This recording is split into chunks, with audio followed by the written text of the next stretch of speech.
Hey everybody, today I wanted to start the video off with saying thank you to all the participation and feedback that I've gotten over the past several videos I've put up. It's exciting to wake up and see comments from all over the world and just get these requests on videos. I'm gonna follow up with some of those requests today, and I'm gonna do spark plugs and wires on a 2016 Isuzu NPR. It's a 6-liter engine and we're gonna jump straight into it. So let's get started.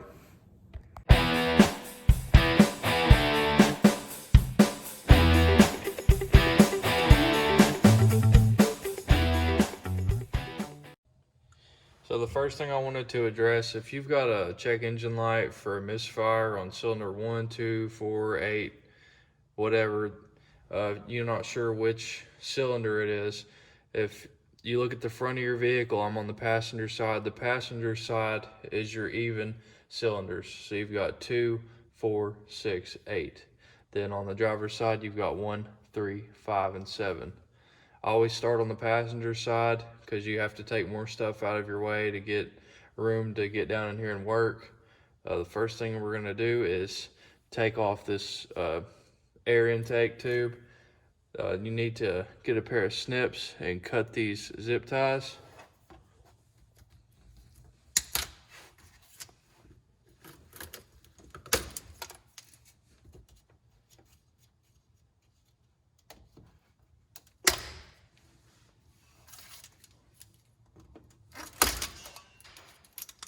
The next thing you do is get a flathead screwdriver, and you need to take the hose clamp off at the throttle body and the hose clamp off down below. I'll pan down here right in front of the mass airflow sensor.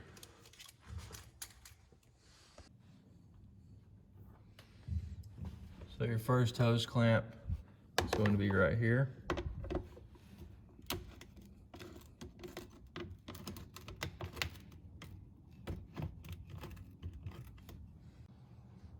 Your second hose clamp is going to be right here.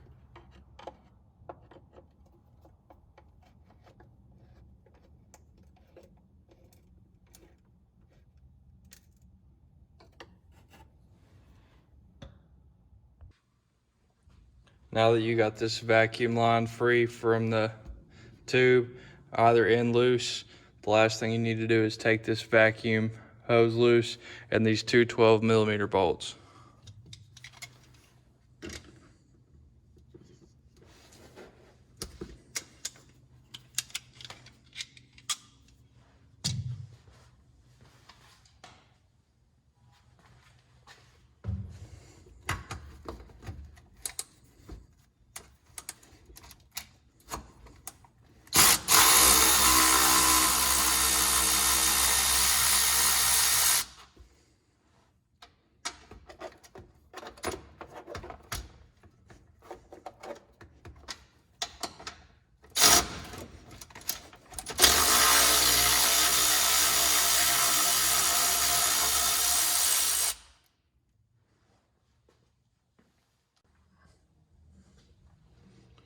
Now that all that's done, you're good to pry this end out and pry the lower end out.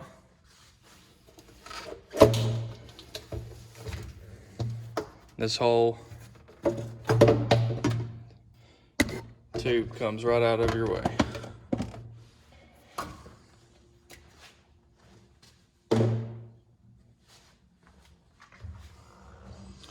Now you have full access to all 4 spark plug wires and spark plugs.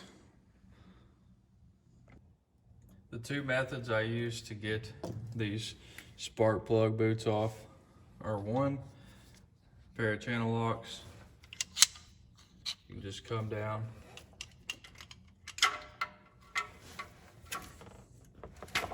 and just pry the boot out.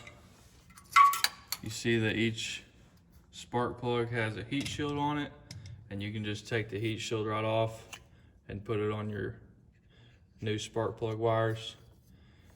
Whenever you get around this oil dipstick tube, it's hard to get the channel locks in there. So what I like to do is get these 2 small pair of needle nose pliers and just pinch either side of the heat shield. like this.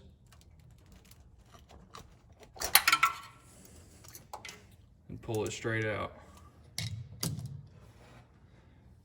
Repeat the process on the last two with the channel locks or the needle nose, and get you a 5/8 spark plug socket and a short 1-inch extension, and go ahead and break these loose. I slide the spark plug socket and the extension onto the spark plug, and you can see you got plenty of room to work.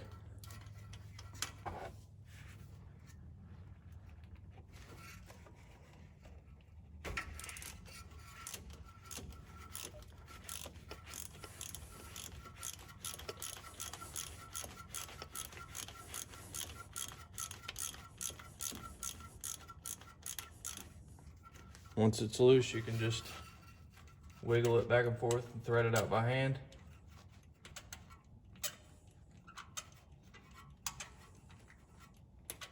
Same thing when you thread it in, always thread it in by hand.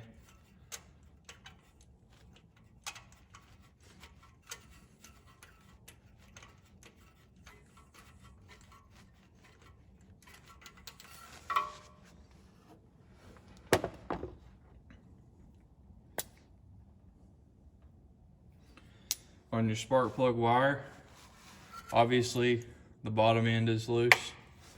On the coil pack end, just you're gonna have to maybe turn it a half a turn and pull.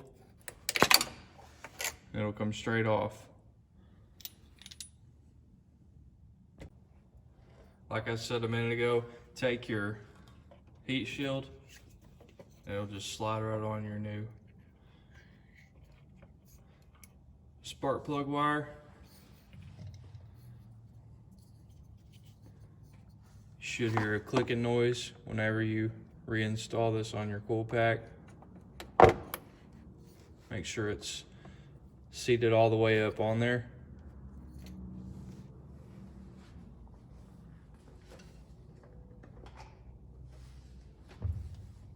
I'll just take my spark plug, place it down in the little rubber piece inside the spark plug socket to hold it in there, then just come down and start it by hand.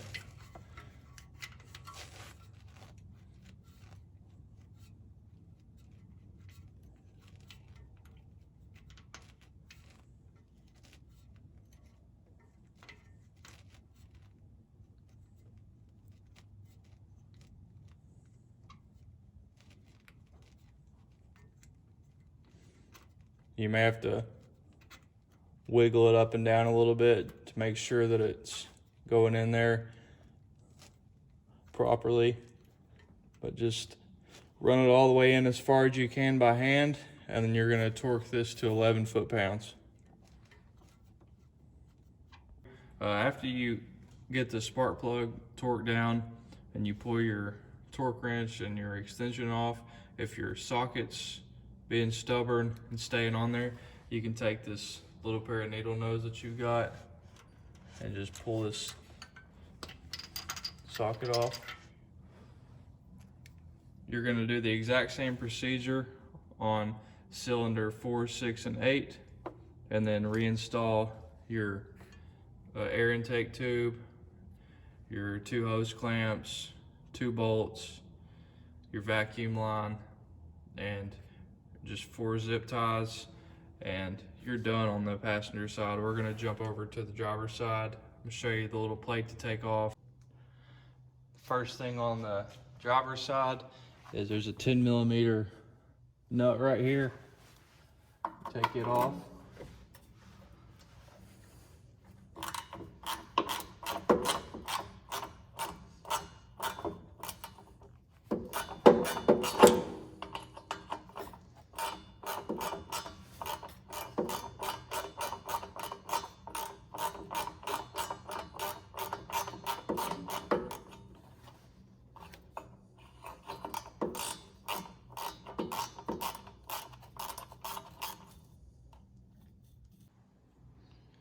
And then on the side right here, there's a 10mm bolt that needs to come off.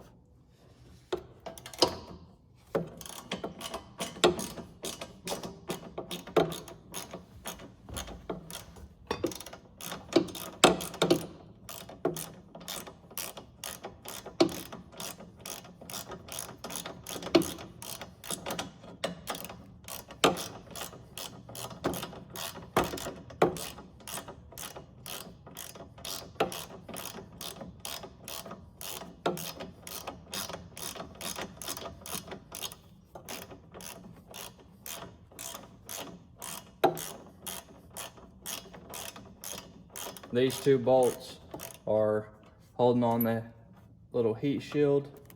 It's right in front of your spark plugs. And there's a side piece that comes over that's pinned against the side here. And then there's a stud that goes through where I took that nut off, right in the fender well. Right here is that plate that you're gonna be taking off. And just kind of gotta work it out around all these wiring harnesses.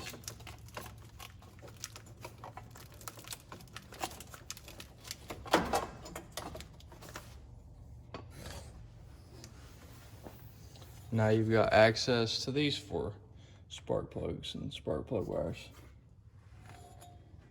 So there you go, guys. That was the meat of doing spark plugs and wires. I just wanted to take the time to show you what all you needed to get out of your way, what to torque them back down to, the little tips and tricks that I do whenever I'm doing a tune-up.